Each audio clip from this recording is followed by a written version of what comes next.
All right, it is time for the shot clock. Kieran, Donaghy, good morning to you. How you doing? Morning, Ger. How are you? I'm good. I'm looking forward to this little experiment we're doing. We've got 2 5-minute interviews, some with your teammates and also some with some 5 minutes with Sarah Rowe as well. For anybody who's unfamiliar with the shot clock, the rules are pretty simple. We talk about a bunch of topics, we fly through them, we've got 2 minutes for each, and then the air horn sounds, and generally I win. But this week I noticed you've stacked the die and we're talking about the NBA, which I suspect you know a little bit more about than I do.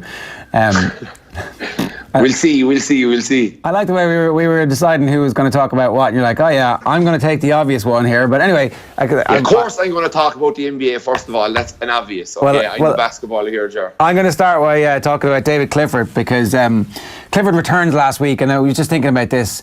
David Clifford has an X factor that very few other footballers in the entire country have. He has had a YouTube highlights reel since the time he was about 15, scoring goals in Croke Park. He is supposed to be the messiah for an entire county who at the moment are kind of up against their greatest rivals, watching them rub their nose in it with 4 in a row, going for 5. And lo and behold, even after a massive long wait, he comes back and he's as good as he's ever been. He's got that innate cockiness that all the great players have and KERRY need at the moment.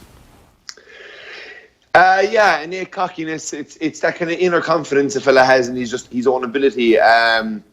You know, he is in your face, but he's very much like Colin Cooper in a way as well, because he's just got that kind of aura about he knows how good he is. He doesn't need to tell anybody. He never needs to say it. He just leads by example. And some of the stuff he does on the training pitch is amazing. And last year he was just simply incredible last year, because we weren't really functioning, and he just showed up trumps every day. And for like a guy his size, he's quick, he can kick with both legs, and he's just a great presence to have around the place. The X factor, the inside forward, will probably be always the X factor in the game, I will say, because someone like, for me in Declan, someone who's very important, or for me in Gooch, was someone like Declan O'Sullivan or Paul Galvin, a fella winning the ball through the half forward line, a fella delivering the good ball, a fella getting off your shoulder when you've come out and won the hard ball. And Shawnee Shea will probably be that for David Clifford. David will probably get more of the limelight, but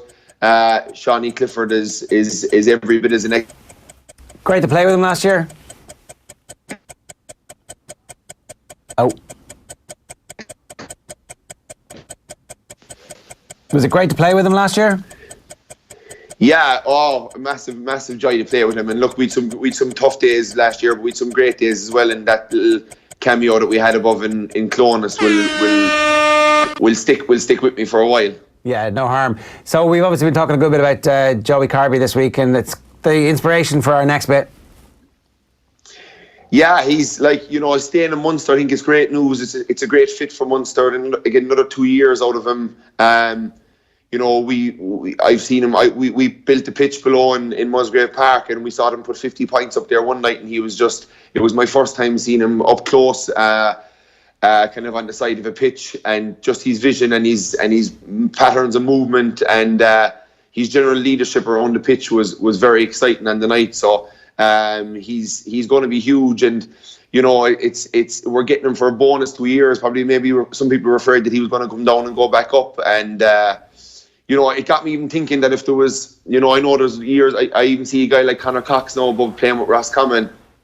Might be good someday to, I don't know, would there ever be a loan system in the GA, but for any fellas that are outside their county or in college somewhere or are working away from home and the commute is too much stress on themselves at a young age, maybe they should look at something like maybe even a loan system where you're loaning a player out to a county, but he can always come back to his native county if he settles there when he's finished college or he starts his work life, etc. Yeah, I think we have been bound by the strictures of the parish and the county because they got handed down to us, and suddenly we decided this was going to be the thing that we identified with. Like, for example, if you spool back to 2003, just before the underdog season starts, is there any chance that maybe you end up playing for Cork or Dublin or somebody like that?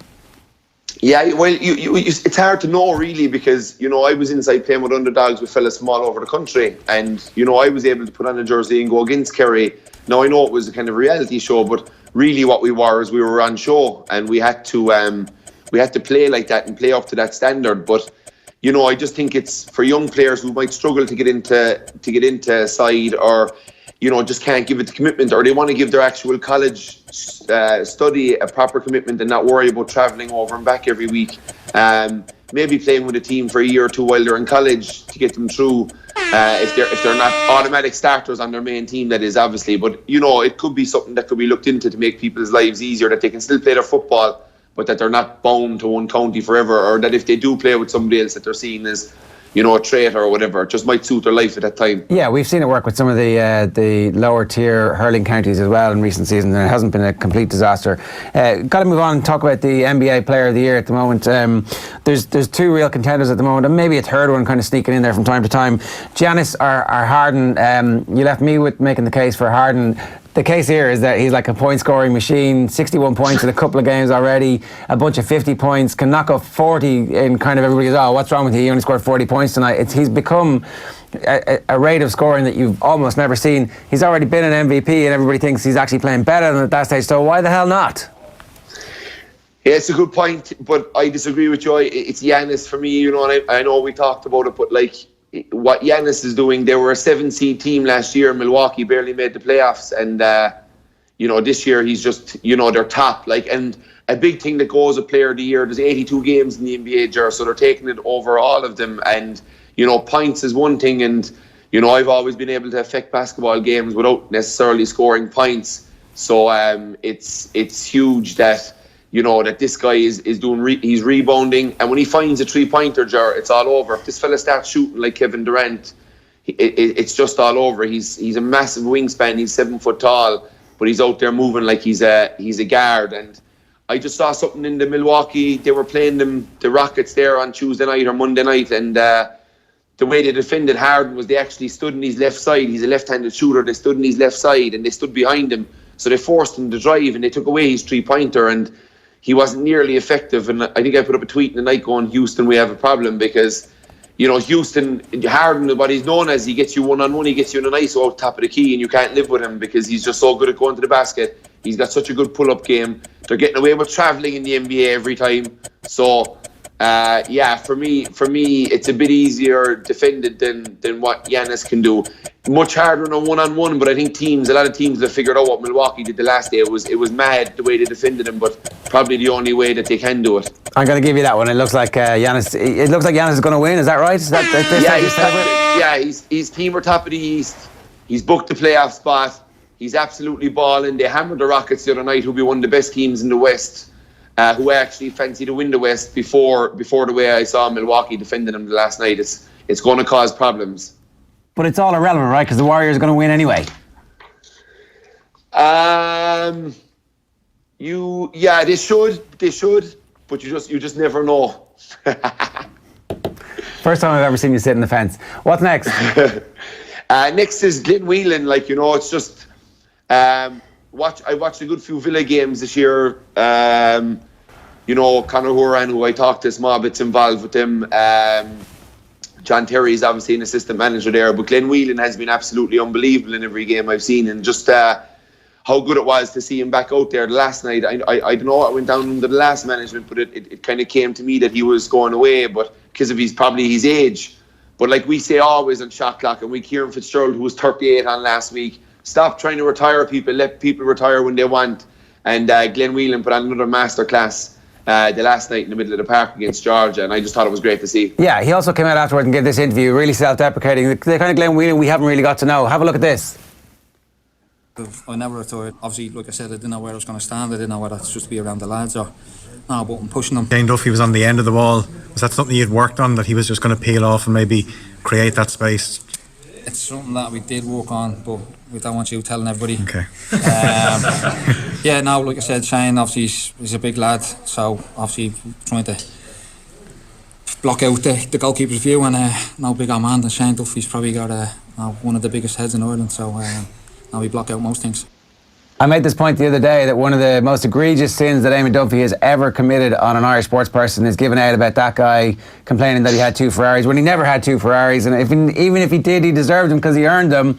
And here's the point, that we don't actually get to celebrate somebody who's made the absolute best out of his talent, playing for Ireland as many times as he's done, never actually doing anything other than the job that he was given to do by the management. And then when the management asked him to do something a bit better, it turns out he's actually capable of it. So screw you, Dunphy. Exactly, that's lazy journalism at its best. I was watching Whelan one night above in Carton House. The Irish team happened to be training up there, and I just went over to the fence, stood up against it, and tried to look through the green mesh. But I got a good vantage point at one stage, and Whelan was banging free kicks around one of these kind of makeshift walls, and he was just absolutely pinging the ball into the top corner, and it's, we see these guys doing exactly as you said, whatever role they have for the team, but sometimes they can be absolutely outstanding players, but they have to do their particular role for their team. But look, I just think it's a great show. We talk about it here in SHOTCLOCK all the time about all the guys staying on, playing. Let the game retire you. Yeah, for sure. Don't you retire from the game. Yeah, for sure. And then I want to talk about this because we had you on Monday talking about the Super League win at the weekend, and even then you were a little bit emotional and kind of hadn't quite fully, I thought, understood exactly what it meant for you and for the town and for your own career. But seriously, man, how are you feeling now, almost a week on from what must be one of the best sporting achievements that you've ever had? Yeah, it's kind of, it's the journey really of the season. We had so many ups and downs as a team. We started the season with a really tough loss at home. It was the night I came home from my brother's wedding out in Spain and played the football game at 6 o'clock and went down to the basketball one at 8 o'clock. And we lost our local rivals with the town absolutely heaving, with the hall heaving out the door. And, so it started with that down after a kind of shaky enough pre-season with me playing football and fellas injured. And I told the boys during the week, it's the roads that have all the bumps, they're the best ones to travel. And we certainly had our bumps this year. We lost the cup semi-final. Jordan, our American, had strained his ACL and MCL. Keith Jumper was playing with a disc out in his back when he landed awkwardly in the game before that. Yanis, our Bosman, had to go home to help look after his grandmother who raised him after he had a family tragedy as a youngster. So he was our Bosman this year. We got in Keith Jumper and we got in a guy called Kendall Williams, and Kendall brought the energy when he came in. We lost the Demons in a big game in Tralee the week after the cup. They were banging on our dressing room walls. It's not we don't have fancy dressing rooms in Tralee. They're paper tin, the walls between them, and we could hear them giving us a bit of they were delighted to beat us. We beat them hard in a hard cup game there. So we lost that, and then we just went on this 10-game unbeaten run where we beat Leicester, who beat us in the cup. We beat them in the complex at home. We went up to Star to Sea. We beat Star to Sea away, who'd beaten us at home. We went out to Cloughlin, we beat them, who'd beaten us at home. Then we went and beat Temple Oak in a do-or-die game in Tralee.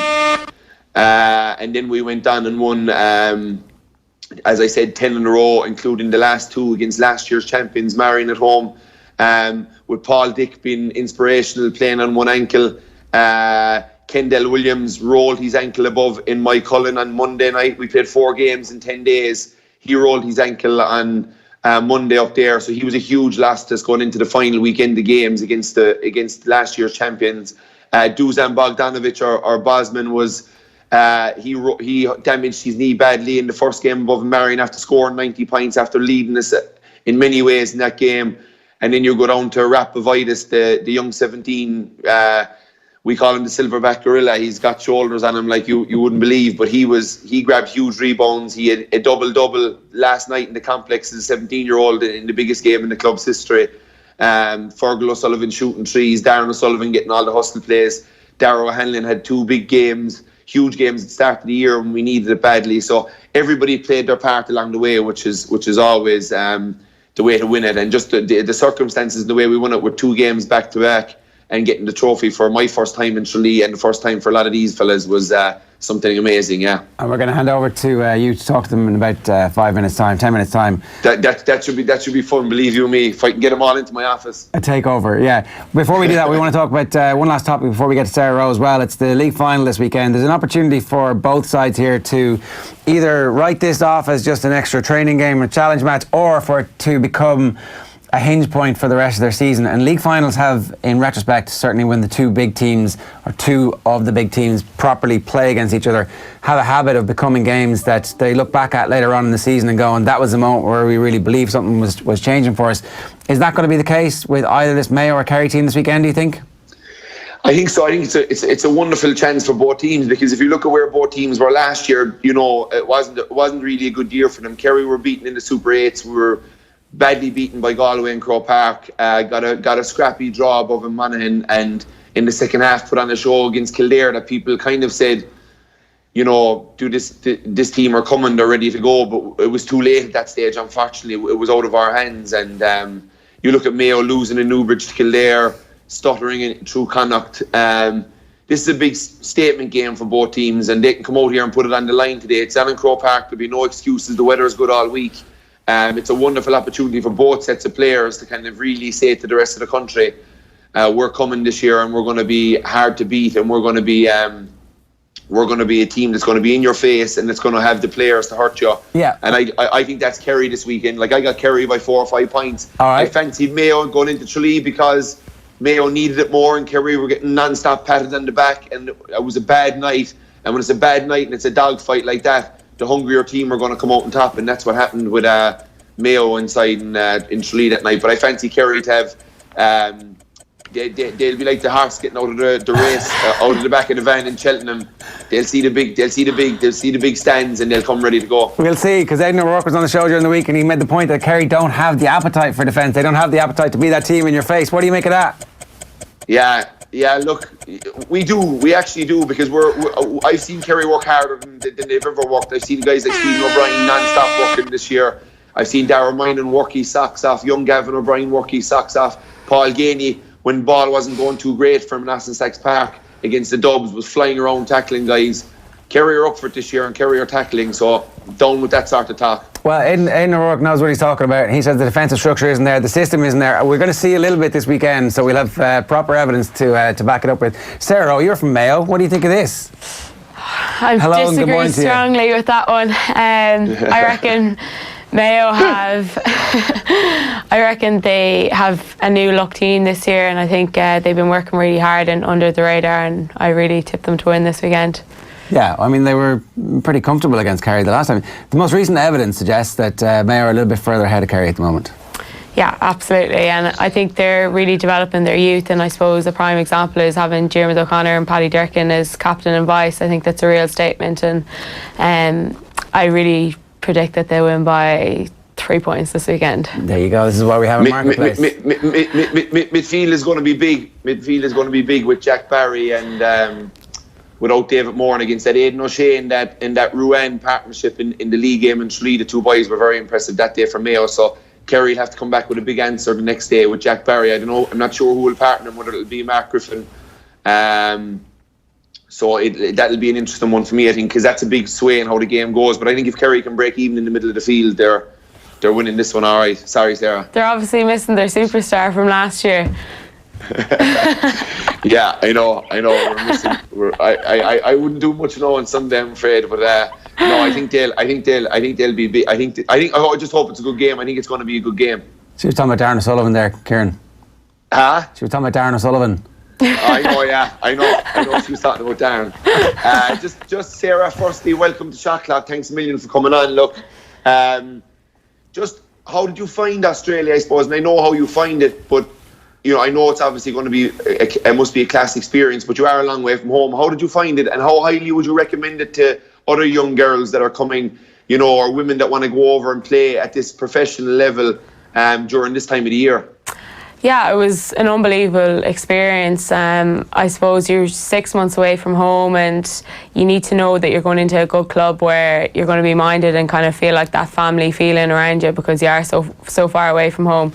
But in terms of the professional experience, I suppose it was unbelievable for me and a massive learning curve. I suppose I learned a lot about like a culture of a team and the way it should be run, and I suppose in one way it's a business as well as a professional organisation. So I think I'd strongly recommend it to girls in GAA, but I don't know how long it's going to be. You're going to be able to do the both for. So they're looking this year at signing 2-year contracts, which completely changes things up. So meaning, I suppose you wouldn't be able to come home for your 6 months in Ireland. So you have to, I suppose, choose it more wisely and make the decision based around whether, you know, for me, I suppose, partially my dream is to win an All-Ireland for Mayo, but another part of me wants to play at the highest level, and play professionally is another unbelievable experience. So you definitely have to weigh up both.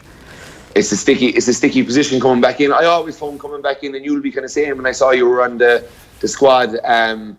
You come back in, I always found myself, when I got a big break from the football through the basketball the last few years, I was playing up until this time every year for the last 3 years with Kerry, but I felt like I used to come in really hungry, really sharp, and really looking forward to get involved in football after a time away. That break was good for me. It really sharpened my focus and sharpened my hunger levels. Do you think you're going to find something similar coming back into the Mayo setup now? Yeah, definitely. I suppose 6 months away from not kicking around ball at all, and being really focused on another sport, it'd probably take me 2 or 3 weeks to get no excuses. You have to be starring. This weekend.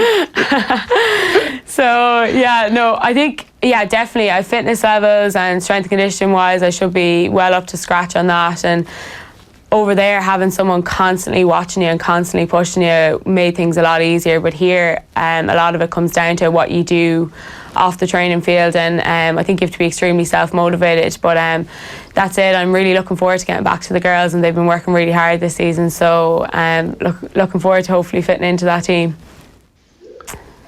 Good stuff. Yeah. We're going to let you go, Kieran, and organise your Tralee teammates. Make sure you introduce us all to them properly whenever they come on as well. Sarah, a couple of quick questions about the AFL. How is it working out? Like, is it successful at the moment? Because certainly when it launched, there was massive fanfare, big crowds. Has that persisted into years 2 and year? This is the second year we've just gone on. Year 3, yeah. Our first game we had 22,000 at the game, and then the rest of the games we were probably getting maybe 10,000 at every game.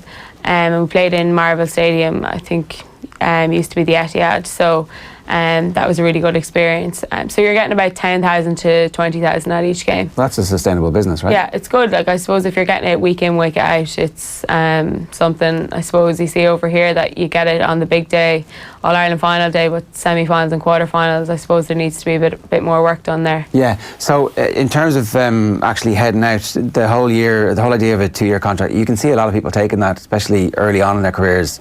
Like, a lot of the Irish lads have been going over, they'll do a couple of years, some of them make it, some of them have proper 5-10 year careers. Most of them tend to go out, do 2 or 3 years, and then come back and play county again. I think at the age of 18, when you go out there, you're quite young, and I think for me being 23 and going out there, I kind of knew what I wanted, and I knew what I had to do to be in that environment. So I see Anton Tuchel and Mark Keane are in Collingwood as well, so see them knocking about the gym every day. And they're a bit younger, are they? Yeah, they're only 18, and they're kind of, they're feeling the hit, they're missing home a lot. They're really enjoying it, and they're doing really well out there, but they just kind of, like Mark has said, we're quite young, and it's hard being away from friends and family. So I think that's why I reckon Irish people go home so early and they only stay out for the 2 years. But I think the future looks quite bright for them, and everyone in the club was really talking them up. So is it too late for 23-year-old lads to go out? Is that like? See, that's the thing as well. It's they don't want players that are older than 18, because they want to get them young and get them to develop their skills quickly and get them into the game and understand the rules and all that, and that does take time. So I think Mark and Anton will play a good bit of EFL this year, and next year hopefully break into the AFL. So yeah, I don't think they want players at that age, but I think that would probably work better. Yeah, okay. Sarah's going to come back in a couple of minutes' time. We'll do a full review of exactly how life is going there in Australia and talk a bit more about the AFL, but we're going back down to Tralee in a minute. Here's the immediate aftermath of Garvey's Tralee Warriors winning the Super League at the weekend. Have a look at this. 96, I was 13. I was in the back of the team photo that made all the papers the following day, just like the picture in the Examiner this morning. There was so many kids in it. I was that kid. 13. I was that kid when I was 13, and so to go full circle like that and to win it in front of our own fans, it's like even the 2 cups we won. We always won them in Dublin, we won them in Cork, we won them in Limerick. We never won. I never got to win anything with the Tigers in Tralee. So for the Warriors, the whole town, the Brendan's Club, there's the Tralee Imperials Club, that's why this time it's more special, because it's actually the whole town is behind it, not just one club in the town. So them days in 96 were when we were trying to get this team together, we were trying to create something that could have an impact on the community, that could have an impact on the kids in the community in a very positive light. And we were like, if we can get the Super League thing up and running, we might be able to inspire the next generation of kids to go home. Like when I was 13, after that, when they won the league in '96 with Ricardo Leonard, John T and Vinnie Murphy, I went home and I was out the back that night for 4 hours. I went home at 10 and I was out the back till 1 o'clock shooting, and the neighbours were like, "Blue, tell that fella put away the ball." That's the story in my book. My grandmother saying, "Kieran, you have to go to bed," like, and my adrenaline is going through my veins. Well, how are you getting on, lads? Thanks for playing that. That was my interview. The boys are slagging me here that I'm always not sharp for a few words, but one man that was sharp for a few words after our game the last day was our shooting guard, the funny guy in the team, the guy that slags everybody, Fergal O'Sullivan, trying to get something out of his mouth, but we just actually don't know what it is. So we're going to see if we can get a live feed now to how that interview went. Just on that interview, Fergal, what we were actually trying to say? I don't really know, to be honest, sure. I was kind of speechless at the time, as you could probably gather. I think I've been sent it from all my friends. I say I have about 40 WhatsApp groups to say about that interview. And I still don't know what I was trying to say. I'm just saying, though, Kieran was supposed to send us stuff last night. What we're why are we going to ask us today? And we just got a big emotional text message at about 12:30, 1 o'clock last night. Instead of actually what we were supposed to be talking about today. So. I told the boys I was in a glass case of emotion last night, but we go to Butters, Darren O'Sullivan, who's our captain. I suppose, Darren, we had a tough road this year, but what a way to finish it off. I think we had everything that any good team would want. We had a lot of ups. We had a great start to the season against Temple, but we had a lot of down times in there as well. That tough cup loss and that tough loss to Demons really took us to a low point in the season. But the introduction of this man beside us here kind of brought our season to a whole new level, and it really showed what kind of team we are. That we kind of were able to talk about it as men, dig it out, turn it around, get better, which was the most important thing about our whole season, and then absolutely smash everyone from there on in. Smash everyone, 10-0 on the run in there, Jar. We got on Quigley here who works in PST Sport with us. So Quiggs, we brought Quiggs in. They're known as the Chuck brothers, Quiggs and Ferg, and we're just going to maybe go to Quiggs and see why they're called the Chuck brothers. Somebody wrote an article and called them the Chuckle brothers, but it's not Chuckle, it's the Chuck. Why do you call the Chuck brothers, boys? Chuck brothers, I think it's for 10th century is more than me. But at the start of the year, I think the coach was trying to get our first import player heights to attend them off. Good tutors to shoot whatever they want. And me and Ferg got a bit carried away with it. After our first game in Temple, Ferg hit one with 1 foot inside the circle, and I put up maybe 7 or 8. I don't know how many I made. They were Paul Nick and the way that was called the Chuck brothers. I've never seen anything like it. They're called the Chuck brothers because they have no conscience, the two of these boys. They shoot all day long.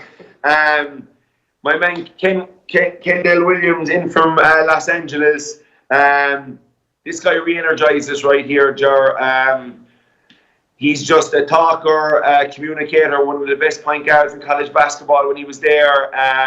Tried out with NBA teams, played in Europe, but I don't think he's enjoyed the 10 weeks playing professional basketball that he has until he actually unfortunately got injured late on in the season. But he's got a famous call that's "We Out Here." So I'm just going to ask you first of all, Kendall, coming to Ireland, what were you expecting? Was it leprechauns and rainbows, or did you actually think we were going to be able to ball out here? I was really surprised actually how many rainbows I saw. A bunch of rainbows since I've been out here. Not so many leprechauns, but not as surprised as I am by the basketball. It's been a great 10 weeks. Finishing it off, it's been a little bittersweet being hobbled on one leg, but it was all worth it holding the trophy with the teammates because I played a few places and won some games in college and had some fun in Europe, but this has literally been like the most fun basketball on and off the court. The closest team I've been with in 10 weeks, so it's just been a lot of fun. Yeah, and your famous call, he's got a team call that is "We Out Here." What does "We Out Here" actually mean? Because you shout it a lot, but we don't actually know what it means. So what I'm looking for is an explanation and then a demonstration. We out here. What does that mean? The explanation is really tough. The demonstration is going to be easy. The demonstration will be easy. I don't even know where "we out here." We out here! We out here, Jar. Good stuff. Thanks very much for that. You can see where the team spirit comes from, all right. If anybody wants to get in touch with Shot Clock, it's shotclock@offtheball.com. Let's hear some goodness from Aaron Gillan talking with Stephen Doyle. Have a look.